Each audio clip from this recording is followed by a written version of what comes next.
Hey everybody, welcome back. It's a new day, it's a new voice. Haven't you noticed? It's a new voice and it's a new run. It's not gonna be regular Kane to Blue Baby. Look, this is the exact inverse. It's tainted Maggie to the lamb. How about that? Now the voice is back. It's still a little stilted. It's a little bit slower than it normally is. I don't feel like I have the capacity to go on a rapid fire rant where I get increasingly loud and unhinged as time goes on. Excuse me. But certainly like miles ahead of yesterday. I basically feel like 100% exciting. Surely after basically getting, admittedly mildly, but after getting sick 3 times in 3.5 weeks, I must be at the end of this, I hope. I don't know how many more daycare incubated illnesses there are. I guess, they're making up for lost time, but either way, I feel like I need to send that classic text that's like, I lived, B-word. Hey, don't even try it, buddy. Dude, I'm thinking, hold on. With Serpent's Kiss, which I've now realized, or been told is maybe a better way to explain it, but not Yum Heart, the virus doesn't give you demon hearts anymore. All of that got moved to Serpent's Kiss, if I'm correct. That's okay, there's nothing wrong with that. Hold on, I've got a phone alarm going off. It's because we were supposed to, this weekend, we were supposed to set up the winter tires. Guess what? Already got it handled. The rare time you set an alarm and when it goes off, you're like, that's already been done. Don't even sweat yourself. Don't even concern yourself. Maybe I'm insane. This was supposed to go to the lamb, right? Yeah, that sounds right. But this seems like an unbelievably stacked run already. Like Serpent's Kiss, varicose veins when we're gonna continue to deliberately take damage, seems kind of incredible.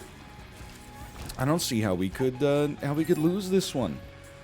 And I'm not just saying that to set the stage for if we inevitably lose this one. It's more just like, it's looking great. Now this is it's an XL floor. It must be, just judging by the size, judging by 2 item rooms. Lost all my demon hearts already, like a fool. But the demon hearts don't stick around anyway, so I wouldn't worry yourself too much about that. Should give me a little justice. Why don't you give me a quarter? Now you face an interesting situation. I think that we should go open this golden chest. I'm gonna guess that the golden chest is gonna give us enough money to buy the blanket without us torpedoing our donation machine. None of those words were the way they normally are pronounced, for whatever reason, but hey, would you look at that? I wasn't wrong, was I? Give me... Oh, he's already dead? Excuse me? Is this allowed? Okay, almost got hit just basically being a dummy. You stand absolutely no chance.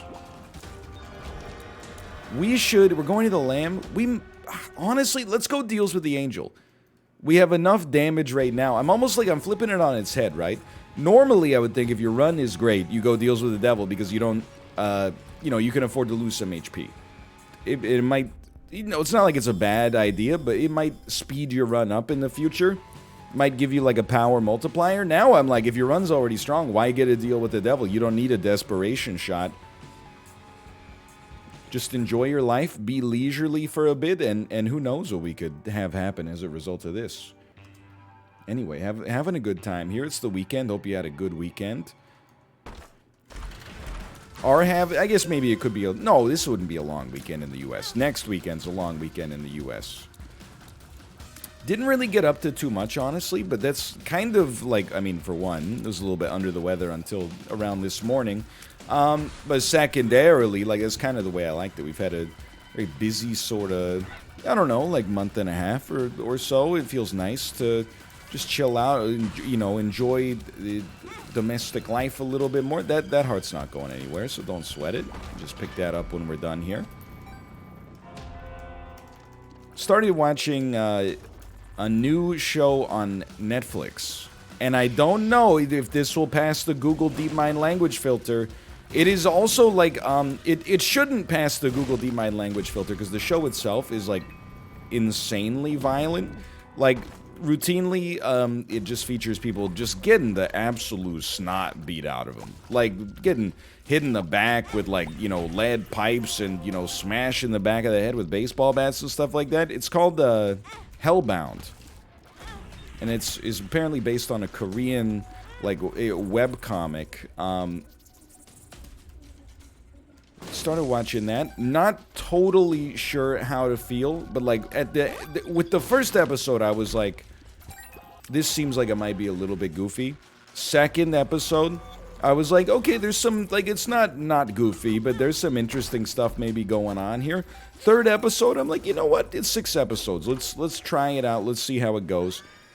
There's some parts of it so far that I've been like, I'm not totally sure about this, but the themes of it are kind of neat. I think it might be an interesting watch. I can't stress enough that if you don't like seeing violence, like fictional violence, but violence nonetheless inflicted on individuals, is probably not your kind of show. Like, it doesn't bother me. I'll watch, like, YouTube compilations of people, like, falling down escalators and stuff like that. It doesn't really bother me. But there's, like, people who are just getting absolutely shellacked in this show. It's outrageous.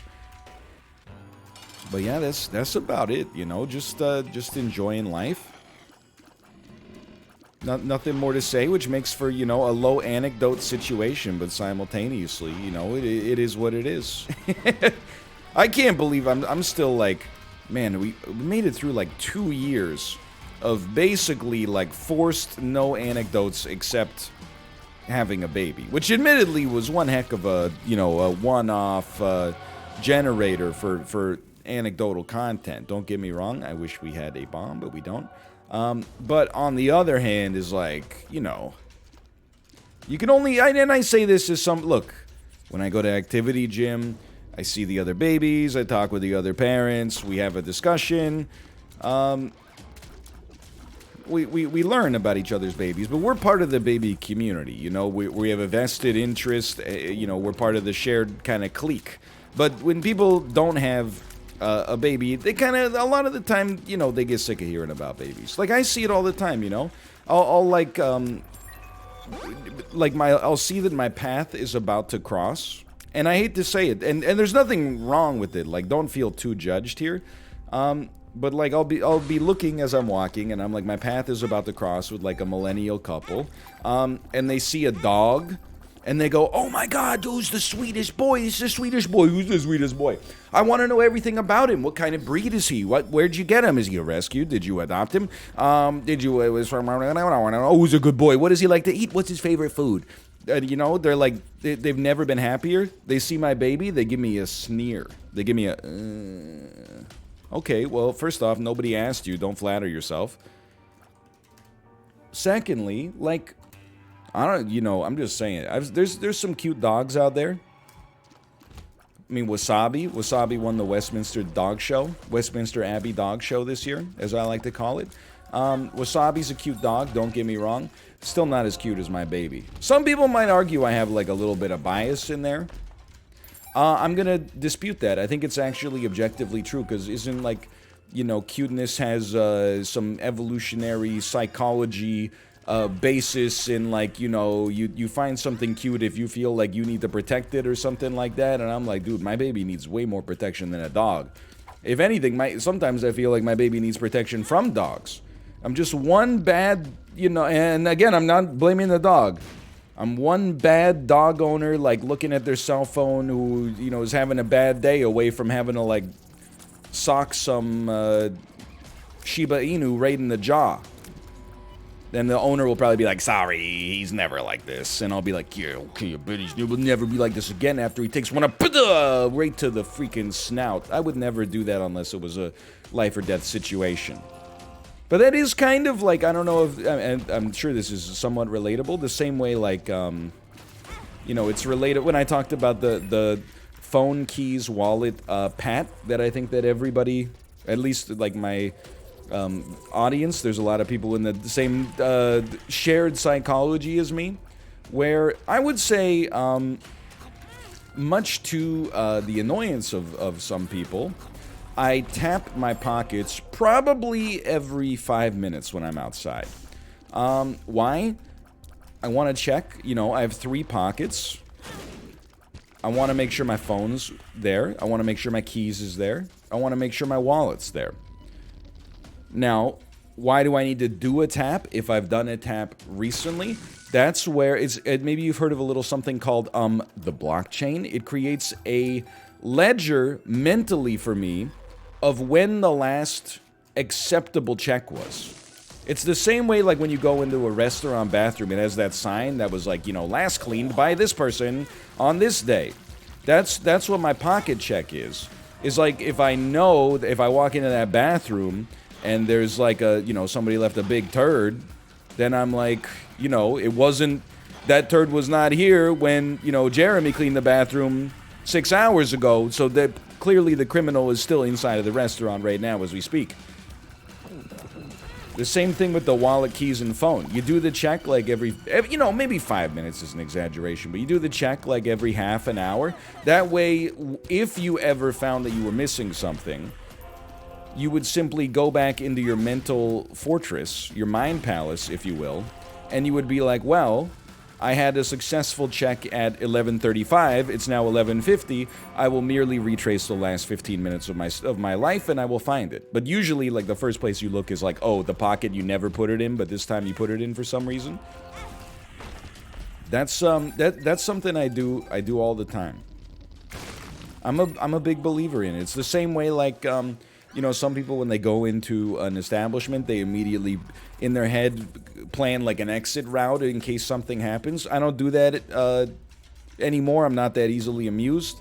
Instead, I entertain the idea that I would be like, you know, if somebody was like, everybody get down on the ground, I would walk over to them and be like, hey man, whatever you're going through right now, like, it's not worth it. I promise you. I've been there. I've been there. Slashers keep comments, man. I've been there. I know what it's like.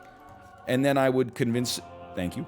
I would convince him to put the gun down. It would be like an incredible moment. I would probably, hero would be a word that would probably be used if I had to guess. We're all cut from like the same cloth sometimes, or similar cloths sometimes.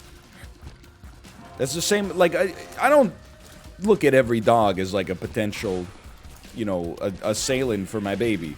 But there's, you know, sometimes you see dogs, they just look a little overexcited. And in my head, I just mentally am like, if I gotta, you know, get punishment and retribution ready. Punishment and retribution is the name of my fists, merely to serve as a deterrent, not to serve as, not for some kind of sick sadistic pleasure, okay? I do need to say, this comes up every time I talk about the wallet tap. People go, I thought you weren't supposed to tap on your pockets when, like, where your valuables are, because then pickpockets know where you've got your valuables. And I've always, it's the sort of thing, I feel like it's, I don't live in a city where I think pickpocketing is very common.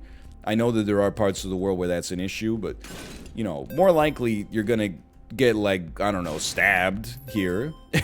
Maybe, or you'll be a victim of some kind of scam where someone will try to sell you something and they're like, you know, normally it's $5,000, but we're gonna give it to you for, you know, 50, and then you take it to an appraiser or something, and they're like, no, this is like, you know, cubic zirconia, it's worth nothing. But that's why you don't talk to anybody on the street here unless they're like in desperate need of your help. But regardless, I feel like if you were a pickpocket, wouldn't it just be a safe bet that anytime you see someone walking down the street, I mean, especially like, you know, someone who frequently wears pockets with pants on them, like jeans, for example, that there's probably something valuable in like 2 of their 4 pockets. And I don't know about you, like there was a time in my life where I was like a back pocket Marty. Now I don't like it, because when you sit down, you gotta like readjust it, or like a, you know, just doesn't feel comfortable to sit on your wallet. I'm worried that I'm gonna like sit weird and, you know, snap my debit cards in half or whatever. Okay, we're good.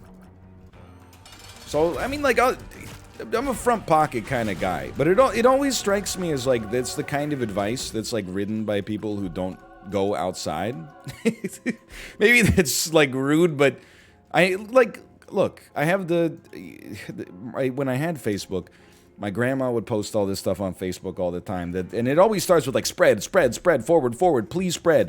And it was like, if you ever are in a parking lot and you see that someone has placed a sticker on your car, like, don't go to your car, because when you try to go to your car, they're gonna grab you and human traffic you. And I'm like, Grandma, like, I'm not saying this stuff never happens. I think that would be naive.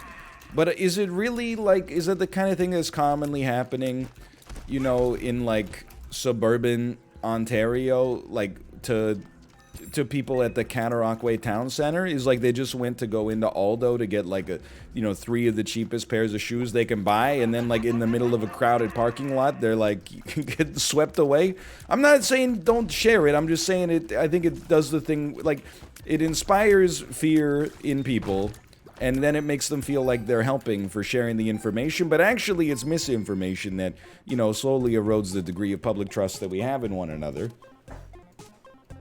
Look, I'm not saying that this sort of stuff never goes wrong. I'm just trying to say that I don't think that it's, the odds of it happening to you and being that pertinent are, it's like the difference between, not eating popcorn when you go to the movies because you're worried about choking, and the actual risk involved with, like, driving there on wintry roads.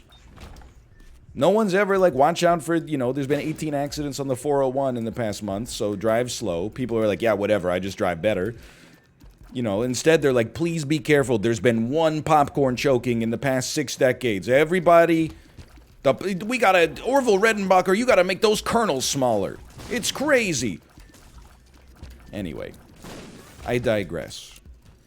All I'm trying to say is, it's merely anecdotal evidence. I would argue Occam's razor for me is that a pickpocket probably knows where your wallet is already based on the enormous rectangular bulge in your front right jean pocket. And the other thing is, I feel like the relative risk of getting your wallet pickpocketed is probably substantially lower than you just forgetting it somewhere. What's the incidence of, like, oops, I forgot my wallet on the table of that restaurant after I paid versus, like, someone like Darren Brown bumped into me in the middle of Leicester Square and stole my wallet from me as, like, a YouTube prank. I think that we're probably overrating the incidence rate of rare events there, to take the Kahneman pill, if you will. Anyway. So, if you're, like, all I'm doing here is defending the wallet patters. I myself am a noted wallet patter, and I will continue to be, because it served me well. Anytime I've, like, lost my wallet, it is even, and it's only happened to me a couple times, like, in the last decade, but it has provided me peace of mind, because I'm like, take a deep breath.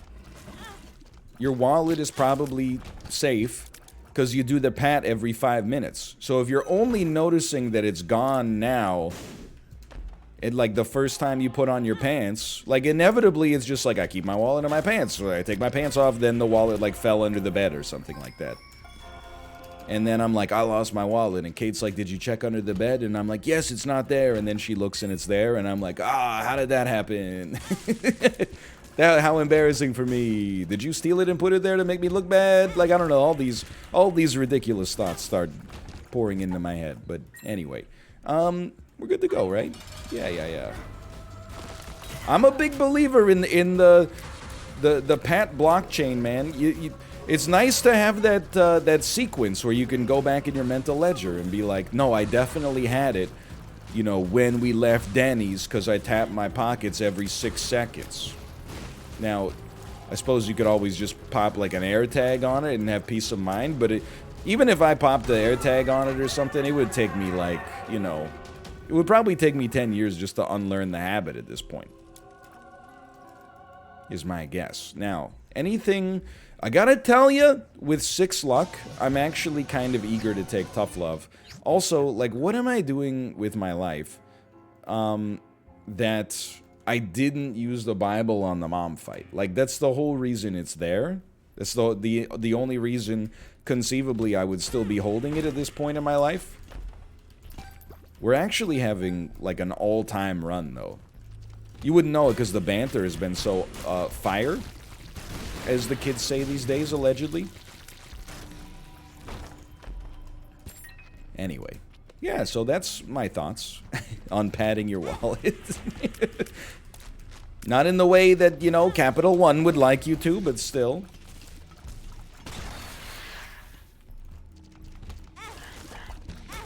I feel like most things, like, I'm not saying that the city is always a safe place. All I would say is that, like, I always laugh whenever people are like, oh, you know, the city, there's so much crime, it's crazy. I'm like, have you ever seen, like, documentaries? Because, like, you know, people get, they are victims of crime in the city. There's also, like, a staggering amount more people, so of course there's going to be more crimes. I feel like the most heinous, like, terrible crimes are always, like, they do a podcast and they're, like, deep in the woods in northeastern Wisconsin. And that's, like, you know, they're like some guy in a shack where he had, like, 1,000 people tied up.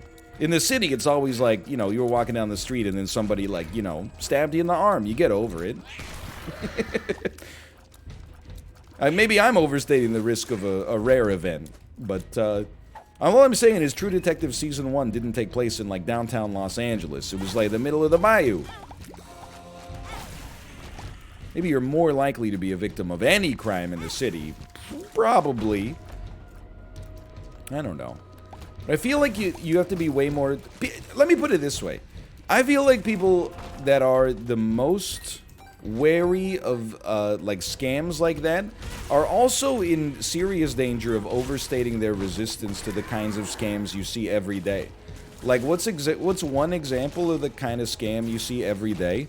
I don't know, like, I guess this is, like, a little too, extreme, but, shopping for pleasure? Look, and I'm not saying you can never buy anything that's not, like, of immediate, you know, insanely valuable, exclusively for maintaining the function of your life, right? I'm not saying you can't buy, like, a coat or a hat when you've already got a coat or a hat or something like that. If you have something, you know, you see it, you find it online, you say, I want that, and you buy it, that's something where I'm like, no problem. Like, I get it, you want it. I'm not saying you should always indulge that, but I do understand it.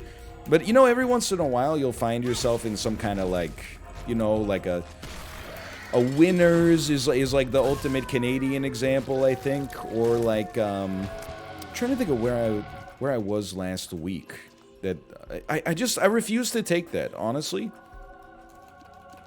But I was running into people that were, like, mad that I was trying to walk through the store. They were just, like, idly walking down every single aisle, like, trying to fulfill some sort of checklist. At least this is how it felt to me. To, like, they couldn't leave the store until they had seen everything in the store, and then also, like, bought some stuff that they didn't intend to get in the first place. I'm like, that's the ultimate scam, man. Forget getting your wallet stolen. Like, you walked into a Bed Bath & Beyond. You didn't intend to buy anything. You bought $200 worth of stuff that, like, you know, framed photos of the Eiffel Tower when you've never even been to Paris. I'm not trying to be the ultimate gatekeeper. I'm just like, it's kind of I've hit that rock 3 times. It's just kind of a weird thing, like, to have framed someone else's framed photo of the Eiffel Tower, like, hung up in your kitchen.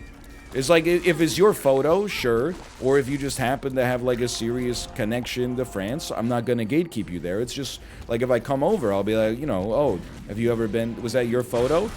And they'll be like, no, and I'll be like, oh, but you've been to France? And they're like, no, I've just always liked the idea. That's fine, I'm just kind of surprised by the, like, a desktop background, sure, but a framed photo in your house?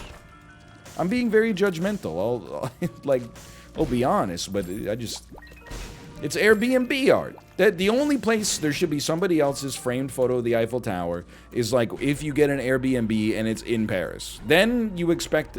I always think it's like that... And I'm not an art guy, so I apologize if this is offensive to your senses, but I always laugh when I see, like... You know, like, in Gastown in particular, in Vancouver, there's lots of, like, tourist shops where you can buy, like, a really, really high-resolution aerial photograph of, like, the Vancouver cityscape. And I'm like, occasionally I will be at a place usually my parents' Airbnb, and there will be like a photo of the Vancouver skyline. I always think like they must sell none to locals, right? Like you're really gonna like live in a city and then hang up art that is like, this is what the city looks like? So just to clarify, according to the rules of my curation, things that are unacceptable to display: photos of other cities and also photos of your city. No, I'm just, look, you can display photos of anything, any photo you took is fair game as far as I'm concerned. I mean, if you love, like, frickin' Ottawa or something, and you live in Ottawa, and you have a framed photo of the Parliament buildings, like, I find it kind of a weird way to decorate your house, but, like, by all means. Don't let me stop you. What do I know? Anyway, take me down here. Take me down. Like, I'm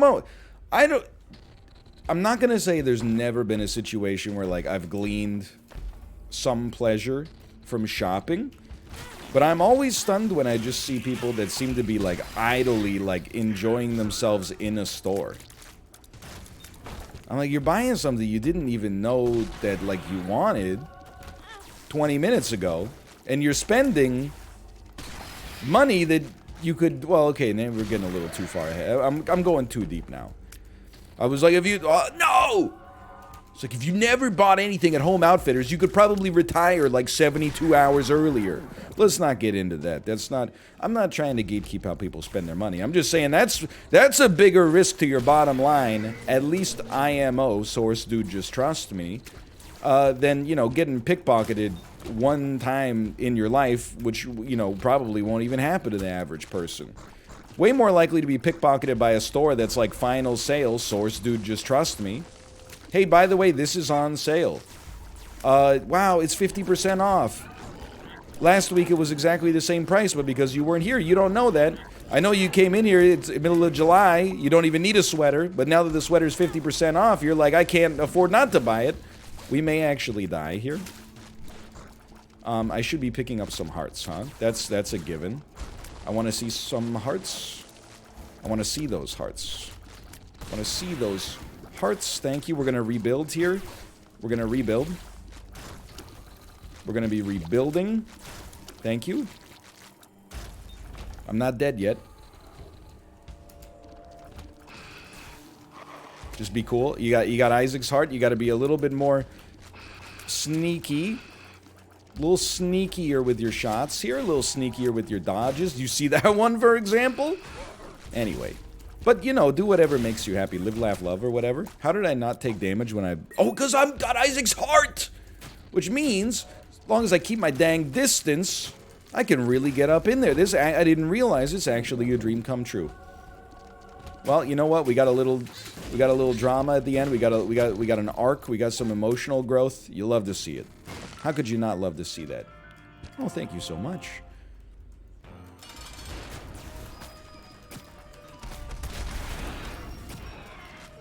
Anyway, that's all I got. Just very judgmental, basically. Just extremely judgmental. I'm just always stunned when I see someone like that doesn't appear to be in a store with a purpose. I guess they're just like, you know what would be fun today is like, let's just go to Canadian Tire. I'm not trying to say like that's sad or whatever, but anyway, thanks for watching. Hope you've enjoyed the episode. If you did, click the like button. Helps out a great deal. Of course, subscribe if you want to see more in the future. What a swift one. And I'll see you next time. See ya!